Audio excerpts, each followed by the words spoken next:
Welcome to the Motherhood Alliance podcast, the podcast dedicated to empowering moms and families on their health and wellness journey. I'm Brittany Suttner. And I'm Drea. Together, we're here to explore holistic approaches that go beyond conventional medicine. Each week, we dive into topics that matter most to you. Everything from nutrition and mental health to alternative therapies and natural living. And whether you're a new mom navigating the early stages of parenthood or a seasoned pro looking for new ways to support your family's well-being, you're in the right place. Even better, all of our guests are local small business owners who you can actually talk to and work with. You can learn more about today's guest and connect with hundreds of other health and wellness professionals through our informative and easy-to-use directory at motherhoodalliance.com. Before we get started, keep in mind that this podcast is for informational and educational purposes only and is not a substitute for personal healthcare advice. Please consult your healthcare provider before making any changes based on the podcast content. Thank you for joining us on this journey. Are you ready to help your family thrive? Let's get started.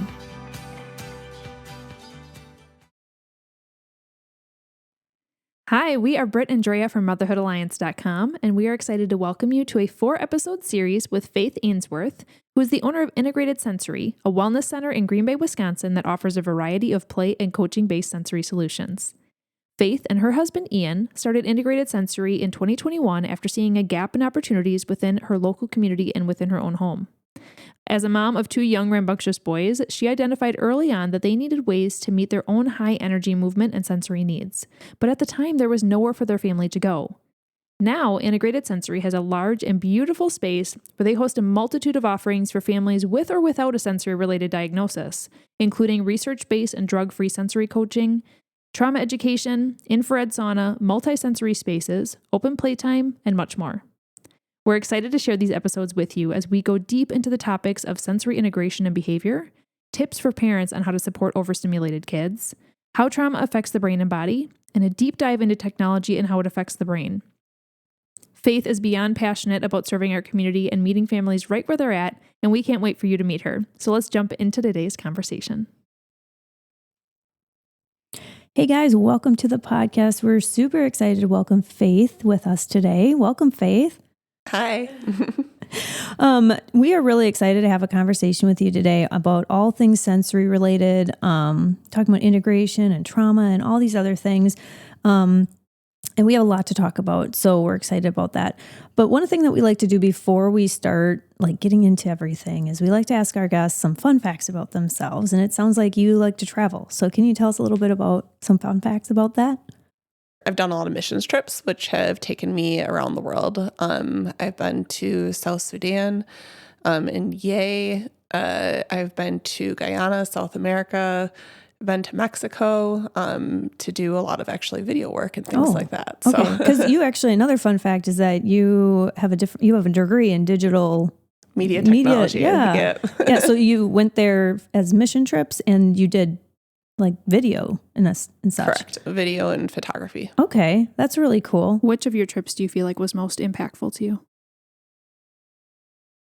That's hard. I'm sure they each were in their own unique way, but is there one that stands out where you're like, this was a huge learning experience? So it's funny because Yay, South Sudan, I think it was cool for me because it was actually an orphanage. So my grandparents founded it. Oh, neat. Yeah. And it was my first missions trip. It was something about me is probably that I say go big or go home. So anything they do seems to be that way. Yeah. But getting to go there and just see the different way of life and the different kids and things like that. It was flying in on a little hopper plane like you would see in the movies. But we stayed there for about 2 weeks. So that was for me to actually finish my internship for college because I didn't want to work at a news station in the area. Oh, okay.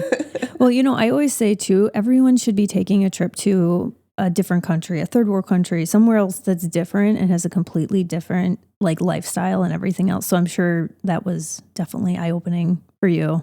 Mm-hmm. It definitely very, very different than life here in the U.S. Oh yeah, for sure. When do you plan to take your boys on their first mission trip?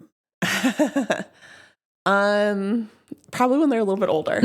Because they're how old right now? They're 4 and 6. 4 and 6. Yeah. So. They're a little young. Yeah. I don't want to do an 18-hour plane ride with them. No way. All right. So that's awesome. We love hearing about different things that from people and what they've been doing. So Faith, you are a sensory coach. I mean, what would you say your title is for what you do? I guess I created the sensory coaching system at Integrated Sensory. So I recognized a need and a lack of knowledge in our community and a lack of connection for what individuals needed. I got a lot of different certifications and classes and things like that to best be able to help what I believe people need. Yeah. Let's start back with how you observed that need. Wasn't it through your own boys that you kind of sparked this idea? Share a little bit about that. So my oldest, who's 6 now,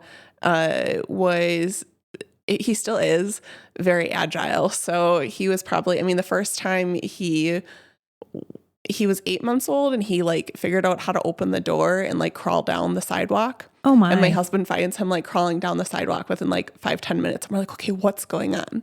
He hit it was 4 to 6 months old and he stopped sleeping really well at all, which kind of normal in the first year.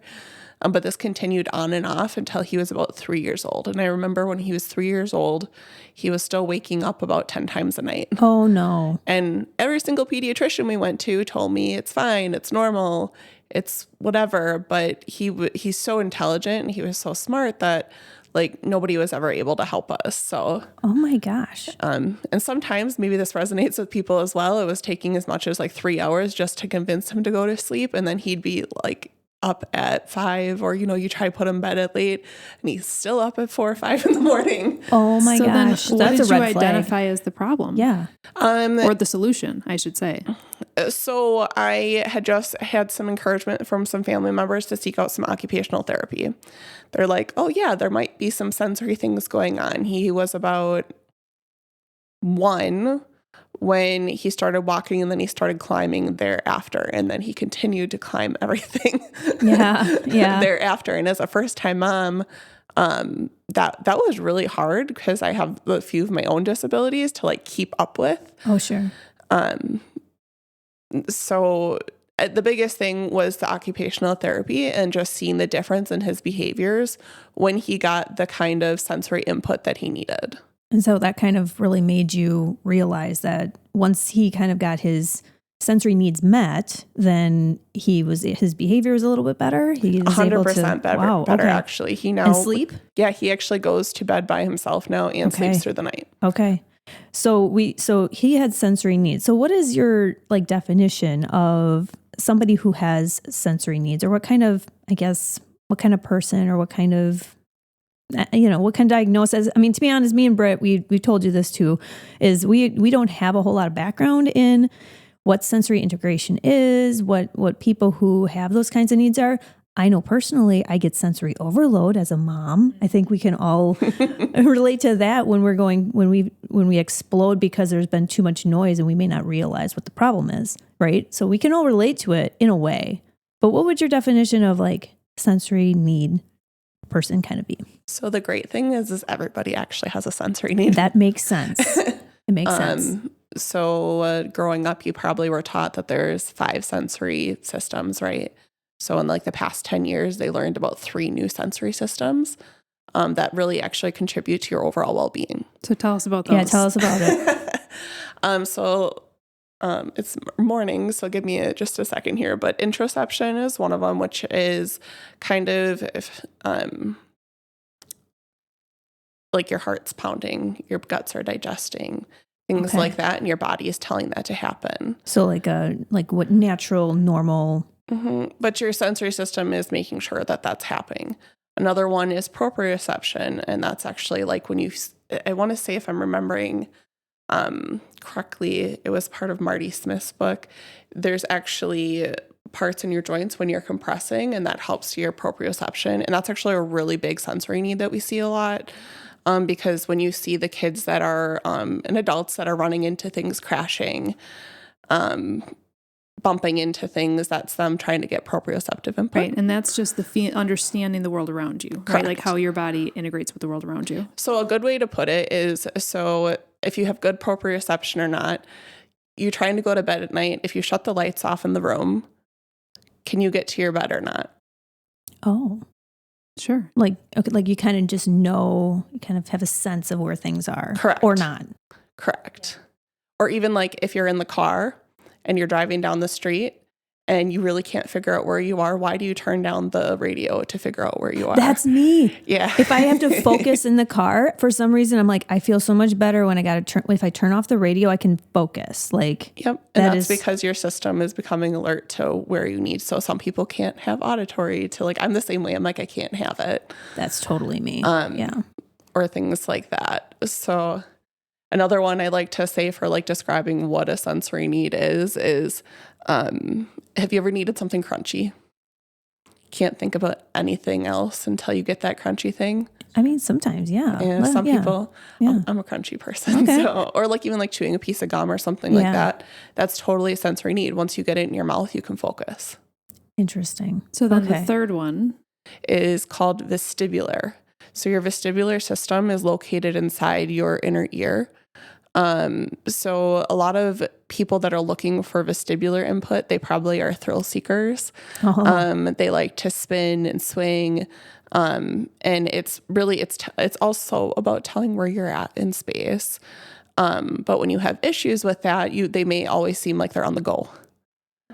So if you can think of anybody like in your life or little kids, let's think about it. Yeah. They're always on the go. They're always crashing. They're always things like that. But some kids don't do that.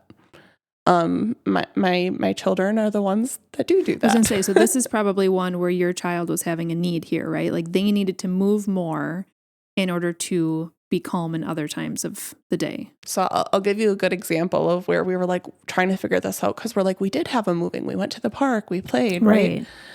We do all that. And at the end of the night, I literally remember my husband holding him upside down, having him doing toe touches at like 3. Yeah. To get him to get enough input so he could finally relax. Okay. So then fast forward to, you're like, hey, our kids need to move more. Let's start an entire business around it. Right. So how did you actually like decide to start a business here? What were you doing before that? I was actually a stay-at-home mom. Oh, okay. Yeah. Okay. Doing the side hustles here and there, but I knew that I wanted to do something, one that had meaning, but 2, like we'd be able to always involve with our kids because we do homeschool our kids as well. So just add on to what we do. Yeah. So you learned a lot. Obviously, you learned a lot through your son, your experiences with him. And so you got some certifications and you went through some more education for sensory coaching. Mm-hmm. And so what is your philosophy in your business? Like, how do you help people when they come to you? So one of our biggest things that we do is the sensory coaching system. So we do assessments, but something we're looking at in our assessments is called primitive reflexes. So the way to explain primitive reflexes is that they're given to us in our body. They actually kick in when you're pregnant. And they are meant to help keep you alive. Now, the problem is when any kind of trauma happens to the body, they can actually not integrate. And that's when you start seeing things like depression, anxiety, sensory issues, focus issues. It really hits when you get into school, from things like dyscalculia to dyspraxia, behavior issues, emotional outbursts are all associated with them. And some kiddos, to start in adults, they need what's called a sensory bath to begin with. So a sensory bath is when you're getting that kind of movement you need to help your system calm down first. And then we work into the reflex integration with nutrition as well. I'm thinking high level here, even Yeah. just your definition of what you just said, of how much anxiety and depression is prevalent in the world these days and how much we sit. Even if you're just talking about somebody who maybe doesn't have a high and obvious sensory need, but like that is like a huge correlation of what you just said. So what's really fascinating is experts estimate it's about as much as 80% of kids actually still have a retained primitive reflex. So what does that mean? That means there's a lot of kids that struggle. And then what happens is that if you don't do this movement and your body's not active, you can carry this through your entire life. So this is where we see adults that are having issues keeping a job down, having anxiety, depression, other things like that, because their body didn't have the need that was met when they were younger and didn't continue into the movement. My personal belief is that we're beings that are created to move. Yeah. Oh, yeah. Yeah. For sure. So your business is, you focus on primarily coaching, but you own a wellness center. And so this is just a space where you have different types of rooms, right? Where people can be really active and maybe doing some more of that swinging and spinning. And then you also have really calming rooms. Is that right? Why don't you tell us a little bit about what your facility actually looks like to help with these sensory needs? Yeah. Drea, you just got to come see it. Yeah, it's gorgeous, you guys. You got to see pictures and you got to take a tour. It's amazing. But yeah, Faith, tell us about these different rooms. Because when I went there, I was like, I want to take that lamp home. I want to take all these. I'm like, this is speaking to me. It's beautiful. So we have 2 what are called multi-sensory environments, or as a lot of our clients like to call them, calm rooms. So they have different lights and textures and swings and things like that. And then one of them actually even has a massage chair in it. Parents don't like that at all. So you can go 2 ways with it. You can put all the different input on and then take it away one by one. Or there's been instances with people with dementia or Alzheimer's or things like that where they actually escalated it and they helped that person be able to talk again for an hour. It wasn't permanent, but their systems were able to calm down. Because in both sides of life, there can still be sensory issues going on. The other things that we have is we have actually an infrared sauna, which is a newer thing for us, which is great for lymphatic drainage, getting inflammation out of your body. It has it's a medical grade, so it's chroma key therapy. I know I personally have enjoyed it. Oh yeah. Oh yeah. And then we have, the other part of our gyms, we have a 6,000 square foot gym, as we have multiple different swings that have, if you kind of think, an occupational therapy. So if you don't know what occupational therapy is, there's different ways to sit, ride, slide, on all the kinds of things. So we have swings. We have a large 5 foot by 8 foot ball pit. And there is an event room that's available for rent as well. I will mention, because I did say that we're kids through adults though, is that we do have a toddler area. Yeah. Yeah, it's if you guys go there, it's seriously super impressive. It's Faith did an amazing job designing this entire place too. So there's something for everybody there, definitely. I mean, you don't have to have a diagnosis. I mean, I think a lot of times people think of somebody who has a sensory need, and like you said, everyone has sensory needs, right? Whether we know it or not, what triggers us, things like that.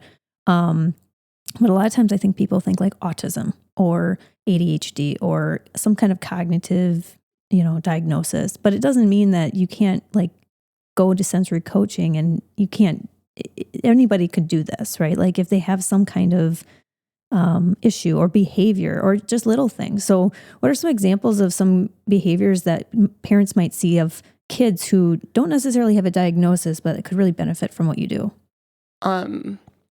Definitely. So I'm trying to think about some of the people even that we've served and things like that. Somebody who, a lot of emotional breakdowns we see a lot, and just combative behaviors. A lot of parents where they don't feel like they can bring their kid out. I will mention too, most diagnoses don't actually happen until at least age 3. And for our facility, you do not have to have a doctor's recommendation to come and do sensory coaching. Which is a really big deal for a lot of parents, because we have, at least in our area, a really long wait list to get any kind of help. And if you were like me, you were I would do anything to be able to sleep at night. Yeah, right. Yeah. Yeah. If your kid's up 10 times a night and they're not infants, this is not something you should be dealing with, right? There might be something more, for example. Correct. So how does that work? Like, walk me through a little bit of the science behind this. So if a family is like, you know what, I think my child could really benefit from this, they contact you, they come and do some coaching. For a child like your son who just needed more movement and more stimulation and some specific things, is this like a daily thing that they need in order to kind of calm down and function well? Is this like a weekly thing that you would recommend? Like, and obviously every kid is going to be different, but what should a parent kind of expect from, I mean, this is a lifelong journey, right? Of needing stimulation and needing movement and doing things well for our bodies and our brains. But how do you set up or determine what the path will look like for a parent for their child to have success? I think it's really going to depend on the family. Some parents are willing to do more than others, and that's okay. Because everybody has different lives, different like expectations that they need to do. So part of the coaching program is that we can help with teaching what they might need for sensory needs. And then make recommendations from there. So parents are allowed to see some of the session as well. We don't lock parents out. We have a very open door policy. And when they learn those activities, it's things that they're going to learn like, oh, my kid needs a lot of heavy work. Here's some practical recommendations that you can take home as well. So now for coaching, for reflexes, depending on the individual, it's around 30 days per reflex. And that's also whether they're being consistent with home exercises that can be fluctuating. Sure. But we keep it reasonable. It's like you're doing 10 of these a day or, like twice a day. It's not like an hour long or half hour long rigmarole you need to put your kid through. So could you almost, I mean, I don't want to use this terminology necessarily to like take it out of context, but you said that there's really long wait lists, especially for occupational therapy. Is this almost like an occupational therapy replacement, or at least like something that they can do while they're on the wait list? So I will definitely say that we're not therapists. Right. Yeah. But yes, I believe that it could be. And we have a lot of clientele that have found us to be extremely beneficial. In fact, and I know mom's okay with me talking about it. She's excited. She's like, share it with everybody. We have a set of 15-year-old boys that we've been working with that were adopted, and they've been through all the different therapies, and they were not making progress. They made some, but when they hit stuff with us, like they couldn't even put their arm and their leg up at the same time. And now within 3 months, we had them climbing over things and doing typical teenage boy things that their parents weren't sure that was going to happen. And now one of them, their daily living skills are getting better, which is really what the reflexes are that we focus on. Right. And their confidence too. I'm sure they're probably very excited as well. Correct. Yeah. So they have definitely blossomed into reminding the parents some of this is normal teenage boy behavior. Yeah, that's kind of hard too. Yeah.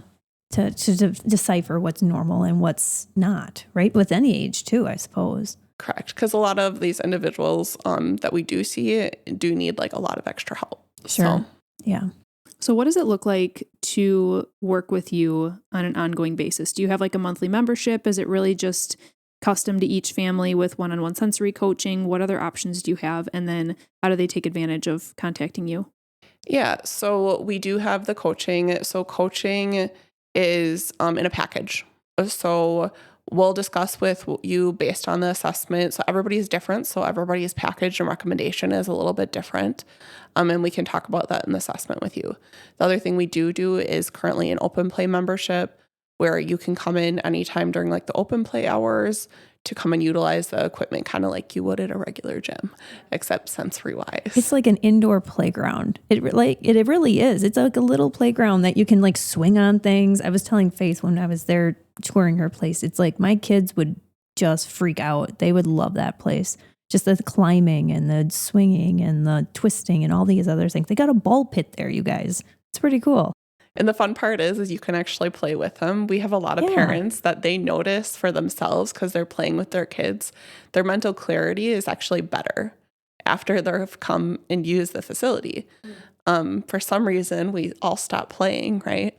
Because we had to grow up, right? Yeah. Boring adults. Yeah. It's actually funny because when you were talking about the vestibular sensory system, that definitely makes me think of my experience recently. So my kids are now 9 and 6. And so we've been doing a little bit more of the Bay Beach type rides and even ones that are a little bit more extreme than that. And I remember loving those when I was a kid, but because I've grown up and become boring, as we're saying, I just don't get on those things very often. But now that my kids are older, I'm getting back on the tilt-a-whirls and back on the scramblers, and holy moly, it makes you like nauseous when you're not used to it.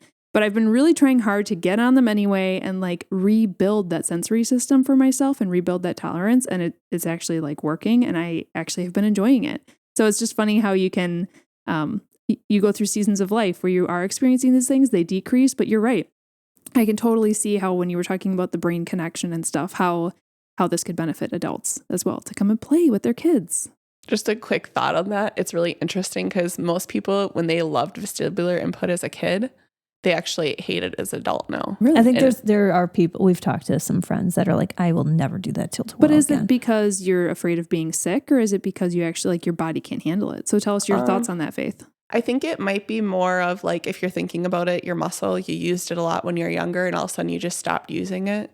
So now the body is trying to remember back to what it is. I can't claim I know like the technical version of what it is, but that's just so interesting. It's the same thing with, I think like, I'm just stubborn. I'm like, I am going to do this again because I'm not going to be a lame mom that sits on the sidelines. So yeah, it's actually really good for you though, because the more like you activate your vestibular proprioception, like the better off you're going to be as you age. Aging there you well. go. Get on the tilt-a-whirl, people. We love that. Awesome. Well, thank you so much for giving us this introduction, Faith. In our next episode, we're going to be talking about connected-based sensory parenting. So this is going to be great for everybody who are parents out there. And then we do have some more episodes coming up. We're going to be talking about trauma and how sensory coaching can actually really help in this area, as well as technology in the brain. So what are those screens doing to our littles' brains? We're going to be talking about that as well. So stay tuned for some more episodes with Faith coming up. If you enjoyed this episode, would you consider leaving a rating or review or sharing it directly with a friend who could benefit from the information? We know that you're a busy mom or caregiver, and our goal is to make your life easier by bringing tips and tricks directly from experts into your earbuds. By sharing this episode with someone you love, you can play a critical role in helping to make their life easier as well. We appreciate your time, and thank you for being a part of the Motherhood Alliance family.